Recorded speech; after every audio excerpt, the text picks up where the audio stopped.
How to restrict someone on Facebook without blocking them.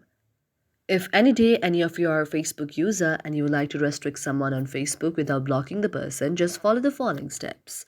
For this, first of all, you have to go to the Facebook application here, and after you tap on the Facebook application, now you have to go to the next option. That is, you have to go to your profile like icon and then go to the option of friends. After tapping on friends, now you have to go to the option of your friends, and after tapping on your friends, now what you can do is you can tap on any of the friends and then go to the three dots.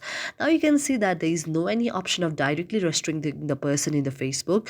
You can either see the option of the unfriending or the blocking, but since we do not like to block and neither unfriend, we would like to just restrict. Now we can do it from the next application. That is, we can go to the messenger as well. After going to the messenger, now you can just tap on the person whom you would like to just restrict on your very Facebook there, because the very Facebook and the messenger is also related. So you can tap on the person like this and then go to the option of restrict.